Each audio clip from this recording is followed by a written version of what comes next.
Welcome to the Dear NICU Mama podcast. This podcast is a safe place to connect with other NICU moms by listening to interviews with trauma-informed medical and maternal mental health experts, remarkable stories from the NICU, and intentional roundtable conversations. Our hope is that you feel like you're sitting across the table from another NICU sister and feel seen and validated in your experience.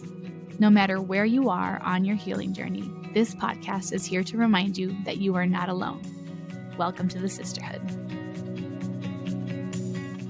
Happy Wednesday, beautiful mamas. It's time for another Dear NICU Mama podcast episode, and we have a really fun episode today because we get to make an internet relationship a real life relationship. Yay. Aisha, how excited are you about this? I am so excited. I think I remember on my Explorer finding out about this person, and it was one of those accounts that I instantly was like, oh my gosh, this is awesome. Like, what an amazing perspective. And it was like an instant, just like, I love everything that she puts out into the world. And so when we found out that she could be a potential guest, it was like, let's get her on ASAP. Like, this is going to be perfect for the series that we're doing about life after NICU and just all that she does for the NICU community. I was like, so pumped. I am so pumped to be introducing this guest today. So today we have none other than the NICU Translator. That's her Instagram handle. Mary. Mary, welcome to the podcast. Hi, thank you guys. I was just saying before, like, I feel like I'm in the room with NICU celebrity. So I'm so excited to make our Instagram relationship real life. And I'm so honored to be here. I'm so excited to talk all about life after NICU and all things NICU. Yeah, we're excited too. Honestly, it's really fun. I always call it like the NICU community on Instagram is like a little corner of the internet. And so it's been fun to see your business grow and see your work grow and your advocacy grow. Mm-hmm. And then to have you on the podcast today. I'm just selfishly excited to learn more about what led you to develop this, how moms can access this support. And I think one thing that we hear often from moms is like, oh my gosh, I had all this support in the NICU, specifically from like NICU nurses and NICU staff. Mm-hmm. And then all of a sudden you go home and you're like, wait, I kind of miss those people. And so I love that you've kind of made this community led by a NICU nurse to really support moms when they're back home. And so excited to dive in and really share how moms can connect more with what you do. Awesome. Yeah. So maybe as we start, let's start at the very beginning. Sure. And just have you introduce yourself. Tell us a little bit about you. Hi. So my name is Mary Farrelly. I am a NICU nurse. I'm a doula. I'm a nurse educator, and I'm a mom of 2 little girls.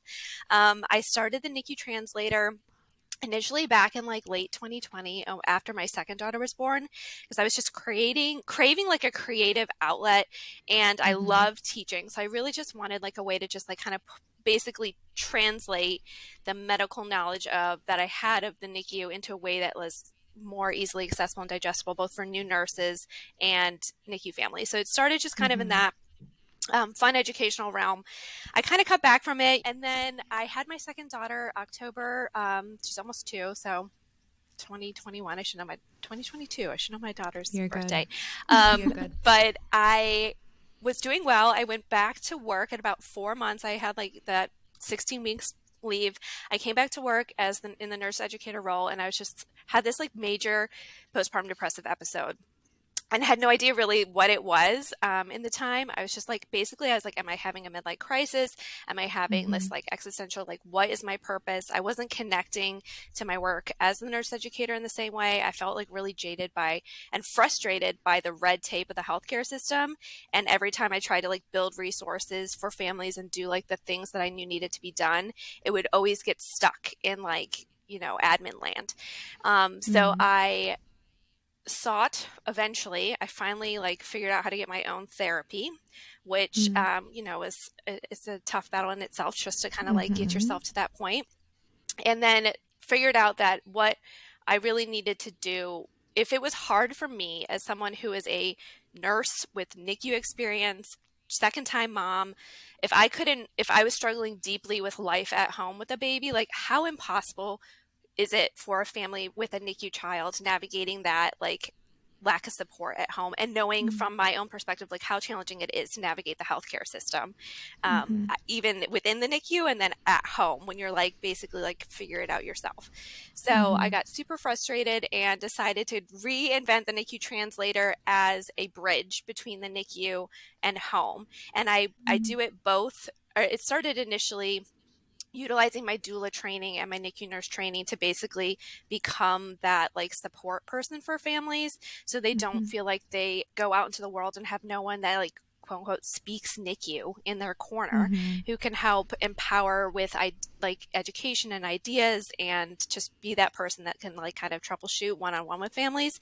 And since then, it's also involved the reverse way and bringing the experiences that I've had with families after NICU back into the NICU, so we can make better education, better discharge teaching, and have like a more holistic and comprehensive understanding, because truly like in the NICU, we have less of an idea of what happens outside of the walls of the NICU. So kind of building the bridge that goes both ways, and speaking kind of in between the two, and then just continuing to build community and resources and education to empower families to be able to feel like they can like own the care of their NICU or the care of their baby outside the walls of the NICU. So that's kind of where I started, and it's just evolving since I kind of started back into the Instagram world and has been there. I love it. Oh my gosh, I love that's beautiful. Yeah, it is beautiful. I love that you call it a bridge too, because I think when you're in the NICU, you just don't have capacity to think about what's happening tomorrow, let alone once you come home. And so I think approaching it as like a bridge versus like, hey, this is this huge big thing you have to uncover in a day, you know, because I mean, for so many families, you're just minute by minute, hour by hour, and then all of a sudden you're being discharged and you're like, oh my gosh, where do we go from here? And so I love that it's a very gentle introduction, because the topic of life at home can be incredibly overwhelming. And so I'd love to know from you, you know, what was one, I love what speared kind of the whole passion of the NICU Translator as a whole. I'd also love to know from you as a NICU nurse, what was maybe one gap that you were seeing of maybe like what NICU families weren't prepared for when coming home? I mean, what was one of those big driving forces of like, oh, I just wish that more families knew this or had this support? So one of the things that as the nurse educator in my unit, I worked on really honing in skills for NICU nurses, because we come out of nursing school without any real understanding of the NICU. You have like maybe 4 hours of NICU shadow experience during nursing school, so they come very green.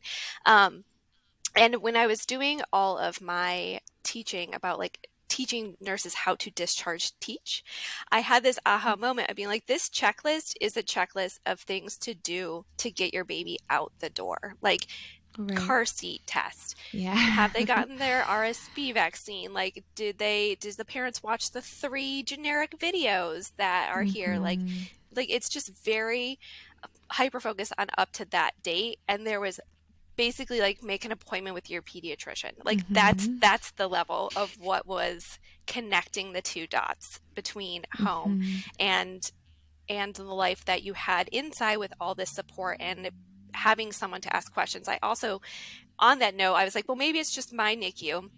Let me do a poll, because I have a lot of nurse followers too.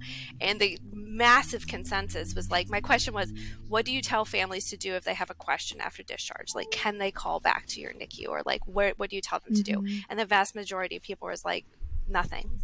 Like, you know, like you're cut off basically from the support of the NICU, and you set off into this world of figuring it out on your own, into basically like owning your care. But it happens overnight, as you all know. Like, it's just like you go from one to the other. And some units do it better. Like, they have more of a bridge program, especially if you have medically complex children. But for babies who didn't, like, maybe don't qualify for that level of care too, they're even more so like just doing it on their own. So I on that note, I made like my own like discharge checklist of what goes beyond that basic kind of platform.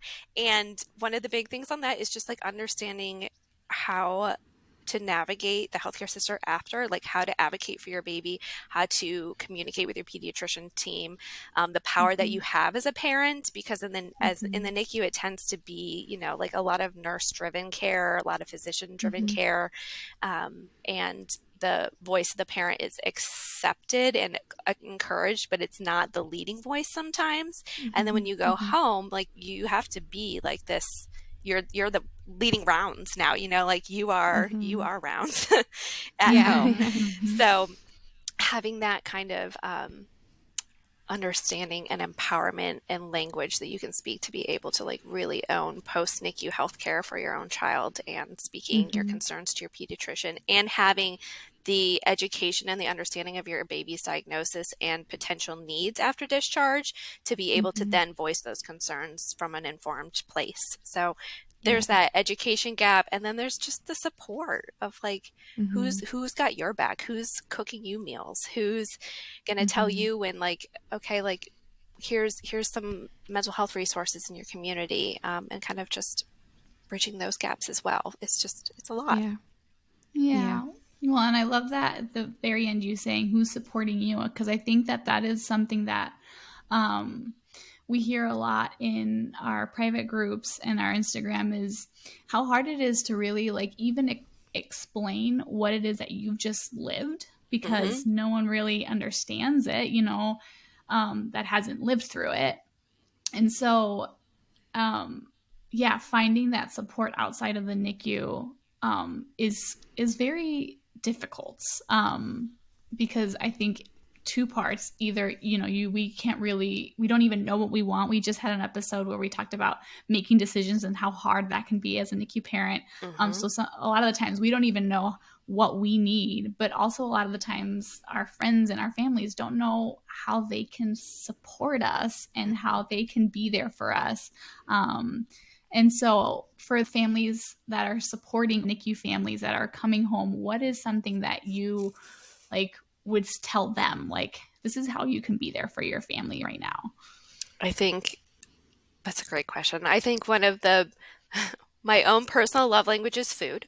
So if you can take the stress of feeding yourself or the parents and the other children in the family away from that family so they can focus on caring for their child is huge. I feel like offering tangible support that is not related to the baby, because the parents post NICU are the experts on their baby's care. Like you all don't need to hear, oh, well, I fed my baby like this and they were fine. Why are you doing this sideline paced feeding? They want to hear like, I walked your dog and I cleaned out your fridge. So you can now do what you need to do to support your child. And then remembering that the NICU life doesn't change when you come home from the NICU. Like that baby that was in the NICU 24 hours before is still the same baby at home. So it doesn't just erase. It's not just like, yay, there's so much joy and there's so much celebration, and giving space for that is amazing, like celebrating that milestone, but not just be like, okay, you're fine now. Like we got you through the NICU stay with like the support, and now you should just be happy and grateful and sunshines and rainbows, and off you go.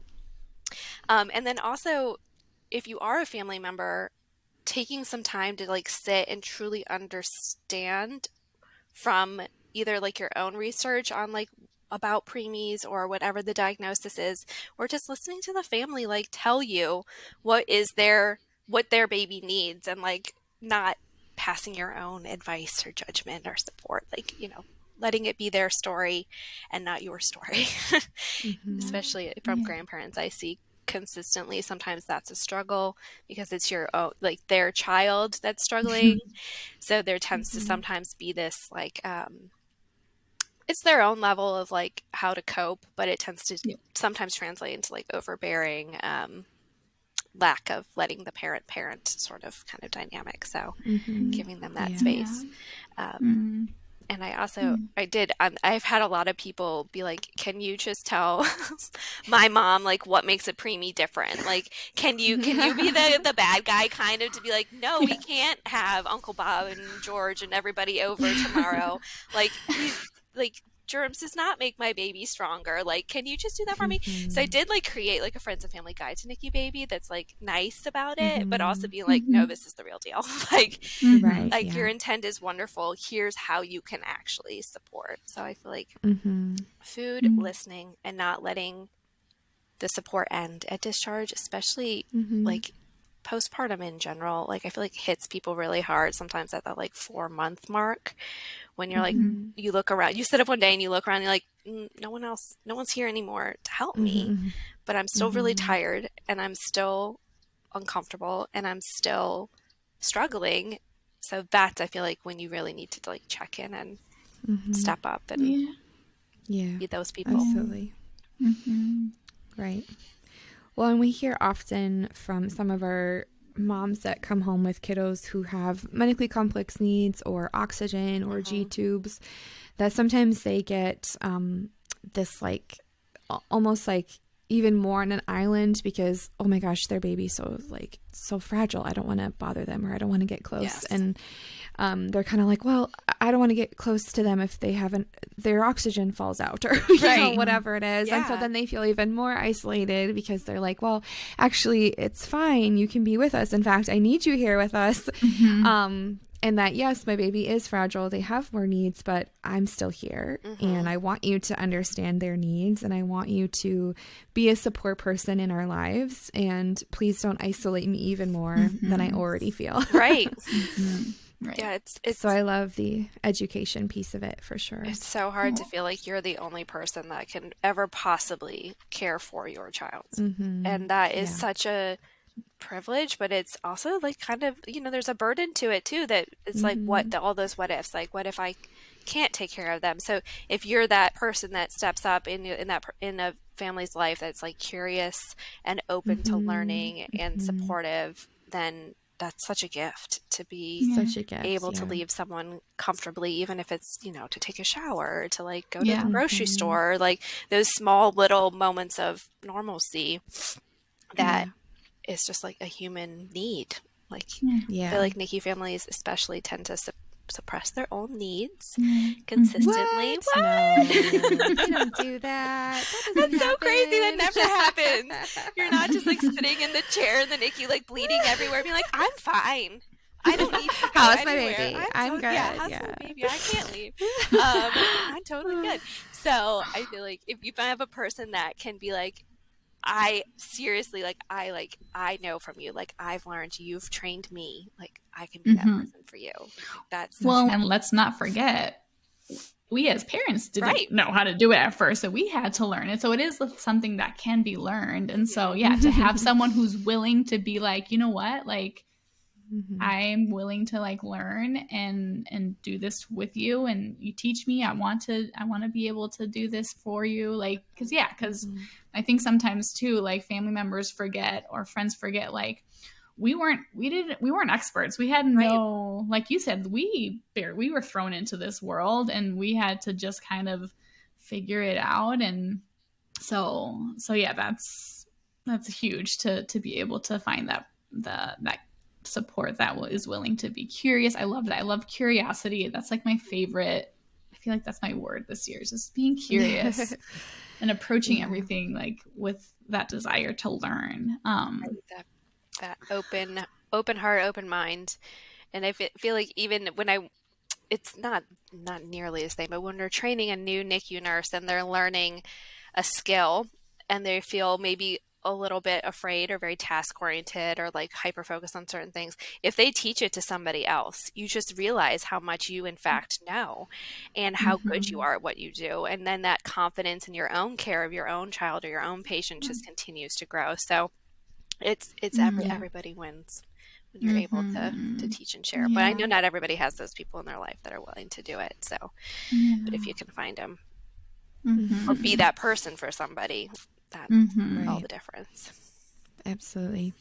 One thing we haven't really asked a NICU nurse on here, I don't think ever, is really, you know, how, because I know part of your work is educating NICU nurses too. So that's a unique part. Not only do you educate NICU families and provide support, but you also provide that for nurses.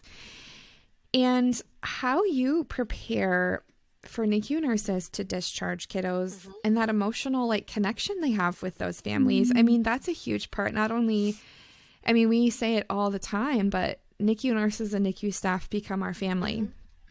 And so we grieve losing you guys. And I can only imagine there's a similarity there for on your end of, I've just watched this baby from 28 weeks or a full-term baby with complexities go through all of these huge milestones, and then they're just all of a sudden at home, you know? So how do you work with NICU nurses and NICU staff to emotionally prepare for discharge too, when there's all of a sudden like they're gone? It is. It's hard. It's really hard, especially depending on your unit. Sometimes there's very strict policies about following up with families. Some are a little bit more like, you know, you do you, like we don't, you know, don't be friends until you're out of the NICU sort of thing.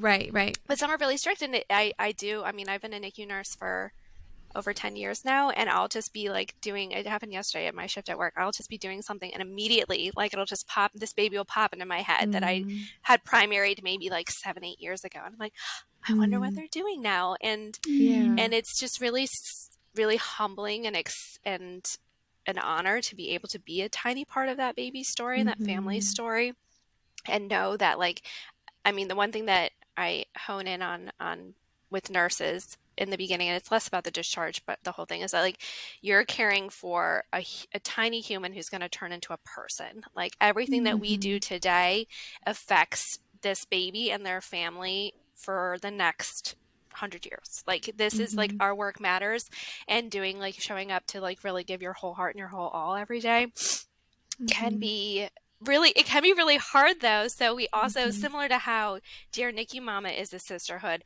there is a deep sisterhood of NICU nurses, and there, you know, we have our male nurses too, so they're welcome also. But we cope with each other. Like, the break room is where you kind of like let your heart out, and you sometimes have to like grieve also, the happy endings, and then the endings where it's not the scenario that anybody wanted. So they're very we really encourage them to find their people and connect and be able to share, because it's similar to how no one understands the NICU from a parent perspective. Like, our going home and saying like, I had a bad day to my spouse is not they just don't get it. So you really still have to have those people that speak and understand like the things that you see and experience, and be there for each other too. But it is definitely, I feel like bringing it back to being honored and humbled and excited by the role that we get to play in their lives. And it's almost like, we feel like we help raise the baby birds in their nest, and then we set them free. And you can, maybe they'll come back and perch on your front step and say like, I'm doing great. Thank you. Like, and then fly away again. But that's our role, is in the nest and growing the little baby birds until they're ready to fly off. And you mentioned something too, not to go, I'm kind of flip-flopping around a little bit, but you talked a little bit about being a NICU doula. And I think that's kind of a newer term, maybe like in the past 5, maybe it's longer, but I feel like more and more we hear about the NICU doula role. And when you think of doula, you often think of what you see in traditional doula senses, where you have the very traditional birth and the very traditional homecoming, and it's all that. But the NICU doula has a very different role, and so I'd love to learn from you what a NICU doula does and how NICU moms can access them if that's something that they're interested in.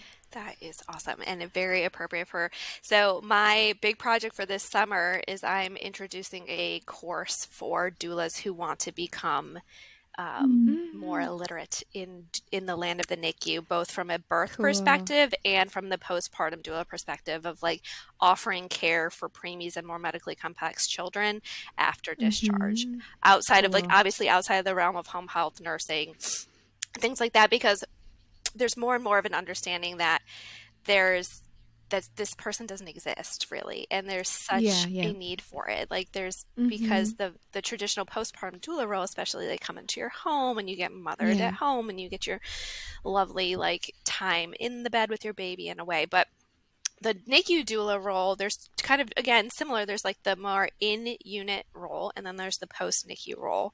And in-unit, it would be more of that physical mom support. So getting you're still postpartum, right? And you like, when you're in the NICU, you're like, I don't even remember. I'm postpartum. Like, I'm just like a mom now at the bedside. So coming in and offering like physical care of the mom, meeting her where she's at, offering her supportive food and nutrition, a lot of feeding support. So establishing breastfeeding and pumping and things like that, if that's what the mom desires. And then just being like the emotional support in a way, in a neutral way, because as we said, like friends and family want to offer support, but they're also they're invested in a different way than a doula who can be there just for the parent who needs it. So they tend to often be like someone who had some type of doula training, either pre or birth or postpartum, who also has had a NICU experience themselves, and can kind of speak that language and offer that support. And then the postpartum role, I feel like, is also kind of blossoming, where you can have in-home type support to be able to care for your baby, and then offer that same type of in-home postpartum support. So meal prep, light laundry, helping with siblings, things like that. So there is no true formal certification yet for doing into that role, so that there's no easy way to find a NICU doula that I'm aware of right now. But it is a lot of times you'll see that people have like preemie support or preemie understanding on their types of services or web pages, but it is on my agenda, because I feel like the doula role is different from a nurse, and that the main support is physical and emotional support of the parent, and mom, that is not included really in any type of NICU setting. Even like us as a NICU nurse, like we're not really trained in that very well. We're like, okay, go upstairs to OB, like I don't know how to help you in the same way. So I am excited to hopefully create some sort of a NICU doula program, to create like an army of professionals that can offer the support that is so missing from the NICU experience. So more to come, but I am excited, because I feel like there's just that role doesn't exist, and it needs to. Right. Well, and what's exciting to me, or what's comforting to me, is that I feel like, as someone who, like the NICU experience just makes the NICU parent feel like, I got robbed of so many things, right? I got robbed of either like a healthy full-term pregnancy, or just that golden hour, or the breastfeeding, or like you name it. The NICU can kind of feel like it steals so much from you. And so you just kind of then go home and feel like you continue to be like this outsider who just doesn't have this traditional experience. And so all these things that you deserve as a parent, the care and the support, just feels like, well, it's just not meant to be for me, because of this thing that happened, right? That was out of my control. And so to start shifting the narrative to be like, no, it doesn't make you an exception to that stuff. No. You can still have access to it. You still should have access to it, is like so comforting to me, because I just think of how that could have totally changed my homecoming and my then healing process throughout, because it would not exclude me from things that should be accessible to me. It would almost like double down and say like, no, you do deserve this, and this is how we're going to do it. We're making the NICU more not normal, quote unquote. I was just because it's like not normal, but you want to make it less of this stigmatizing, traumatic, isolating, sterile type environment that it is, and change it into being like, okay, this is another place where babies can get their start and moms can get their start together. And just kind of changing that whole dynamic. And I feel like the shift since I became a NICU nurse 10 plus, I don't even know, 12 years ago, towards family-centered care, the shift is starting. Like it's been gradually going, so that the environment is really ready for something like that to be introduced into a unit. So I'd love to like do like a pilot program and see like what that would look like. And then just grow it and grow it and grow it and build the education so that doulas have the language and the expertise to be able to support. Because I feel like what happens now, what I'm hearing from doulas in the community is like similar to friends and family. They're like, we don't really know the experience or the language, and I feel like the family has to explain themselves like over and over and over again, like, no, this is what this means, this is what that means, this is what means for our postpartum picture. So giving them the tools and the understanding so that they can just kind of dive in and know where everyone's starting from will be really, really exciting. Yeah, absolutely. That's so beautiful. What is one way that the NICU translator, I know you talked about how it empowers them to like communicate with their pediatrician after NICU. So maybe just share a little bit about, you know, maybe an example or a tool included that, you know, how do you empower parents to, you know, like communicate with a pediatrician, or what's like a practical way that the NICU translator supports families after NICU? I have 3 like branches of my own business I can just briefly touch on, then talk back about like how to empower yourself to communicate. People can work with me one-on-one in that kind of like virtual postpartum doula role.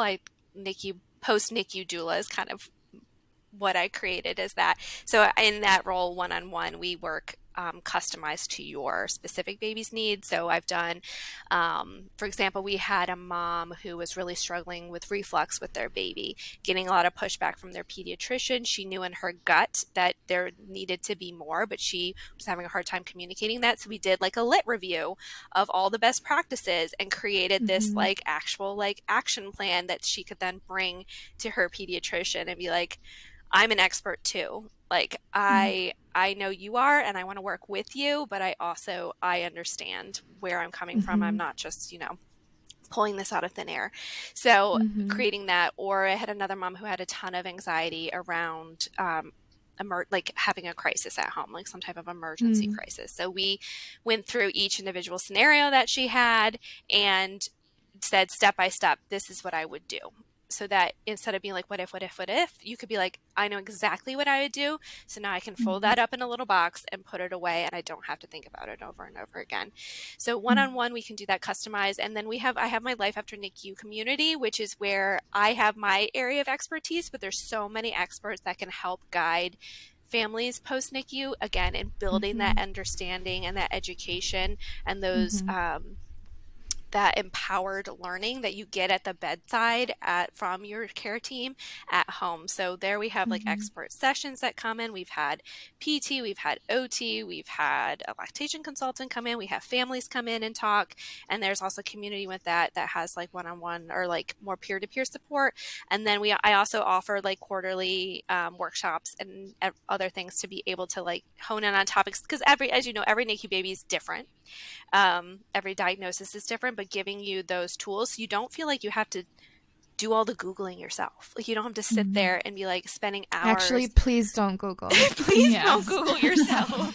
Don't Google. Just avoid it.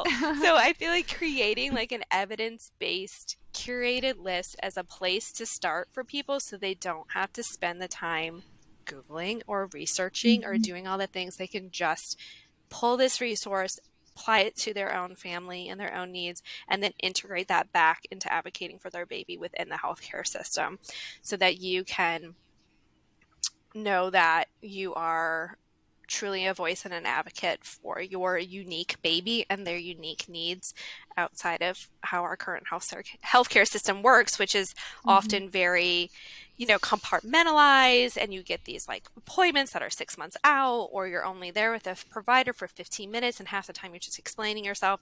So giving people a framework from being on the other side of things, like as the provider, like knowing like how to communicate your needs and your questions and your concerns in a succinct and effective way so that you can get the next steps as much as you need, has been really a big part of giving people the tools to like just own their life after NICU and feel confident in their care as much as you can, like building those confidence muscles in a way that feels supportive instead of just, again, trial by fire like it is in those early days. at home often. Yeah. And that confidence piece is so important, because I do think, like, speaking for myself, that was not something that I felt right away. And that could then kind of transfer to feeling a little bit of guilt or shame because I'm not doing the most, right? Because I don't feel confident. So I'm keeping quiet. I'm not speaking up. I'm kind of like doubting myself and not knowing how to like bring it up, or feeling dismissed, and then just kind of, well, they know best kind of. So like, I do think that being able to say, like, that's not, you don't necessarily, you're not going to have that confidence right off the bat, and that's okay, and that is something that can grow, is like very hopeful for me, because it may have been very bumpy for me and lots of trial and error, but like slowly I do feel like, okay, I understand a little bit more.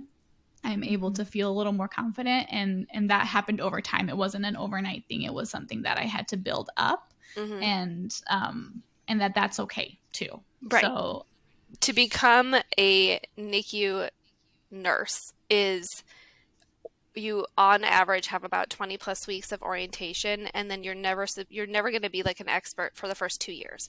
So to expect like a NICU parent to just come out of it and be like, okay, you're like, you should just be able to do this and you're asleep, is just not fair too. So giving yourself a lot of grace and a lot of support, and using the resources that you have and the communities that you have built to be able to have those people that have walked before you kind of like pulling you along together, so that knowing that you're not, and you don't have to invent the wheel. You don't have to start from scratch. You have a community, and you have resources, and you have like mentors kind of that can help you do that. Because I know I was not a NICU parent myself, but I deeply craved just someone who could be like, you're doing okay. What the choices that you're making are great. Like, you're doing it. Like, this is, you're crushing it. So just having that like that positive voice in your ear when your own inner voice is often very critical and very as you said, like shame and guilt, and like, why can't you just, why can't you just do that? So having those like positive voices that are overriding your own inner voice can be really very powerful.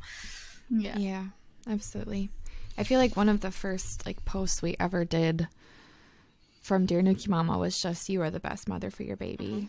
Like, you're making the right decisions. Like, because it just feels like when you're thrown into that world, you're making a million decisions a day, and then you come home and you're just like, wait, now I don't have a doctor at my butt. Like, I can't just press a button and have a nurse come in and ask a question. You're just like all of a sudden really alone sometimes. And so just knowing that you are the best mother for your baby, you're doing the very best that you can, your love is enough. Like, it's just anytime you receive those affirmations, it's just incredibly healing and important.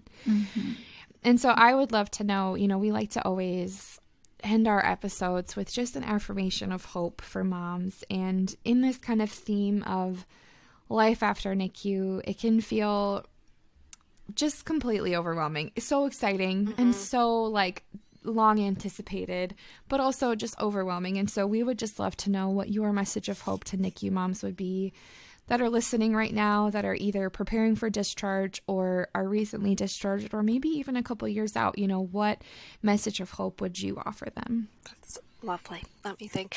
My favorite thing to share with families in the NICU and at home, especially if you start to like think back and unpack your NICU story, there also often tends to be like those pockets of overwhelm or guilt or grief, is that the NICU is only the beginning. Like, your all the things that you and your baby went through, like the nights that you spent apart, or all those moments, or like maybe you were having your own like mental health journey and you needed to have space. Like, those nights, they are important and they're significant in your story, but they're just a piece. They're just a chapter. Like, it is the chapter that started, but it's just the beginning. And you have so much room and love and space to write the next chapters of your story. And those are where, that's where the meat is. That's where the love continues to grow, and your support and your family and everything. You are, as you said, like, your baby is so lucky to have you. Like, they're so lucky to have you in your life, and that you are just the best parent for your baby. And there's life beyond, and it's going to be beautiful. Yes. Yeah. As one of our recent collections says, there is goodness ahead. Yes, there is so much. There's so much goodness ahead. And typically, I feel like in parenthood in general, just when you think that things are as hard as they ever could possibly be, the next day they get better. Like there's always there's always going to be those ebbs and flows, but knowing that if you're in that deep kind of hole, that the light comes out again. And absolutely. Right. Well, this was so wonderful. It was so wonderful to get to know more of what spurred you to really start this incredible resource for families. And I think it's just this great reminder of that there are resources like yours that exist to support families. It can feel, like you said, incredibly isolating, incredibly alone. And I just love that there's practical resources out there to really give you tangible tools. And so, NICU mamas, if you feel like you are in the trenches of life after NICU and you're just looking for those practical, helpful tools, we highly recommend that you check out this resource. Follow her on Instagram and really just dive into what's offered. And to the NICU moms that are finding themselves just like in that sea of overwhelm, hear it from us here that it does get better. There is goodness ahead. You are not alone on this journey, and that everything that you're feeling is valid. There is this expectation that you come home and all of a sudden there's rainbows and everything's perfect. And we know that all of us can attest to that life is not often that way. And so just know that we see you on this journey, that you are not alone, that this sisterhood exists to support you. Communities like the NICU Translator exist to support you, and you truly are not alone. So, Mary, thank you for the work that you do. Thank you for taking time to chat with us and really provide some insight for not only NICU families, but NICU nurses. That's incredibly important, and it's just been a joy to chat with you. So thank you for dedicating time today. Thank you all so much for having me, and thank you for the work that you do in the community. It's just so important to just build that sisterhood, and knowing that you're not, as you said, you're not alone. So thank you so much. Absolutely. Yes. Well, we will link all of the ways for how you can connect with Mary and the NICU Translator in the show notes, but we hope you guys have a wonderful, wonderful rest of your week. Thank you so much for listening to the Dear NICU Mama podcast. If you loved this episode, we'd be so grateful for a review. For more ways to connect with the Dear NICU Mama sisterhood, check out the links in the episode description.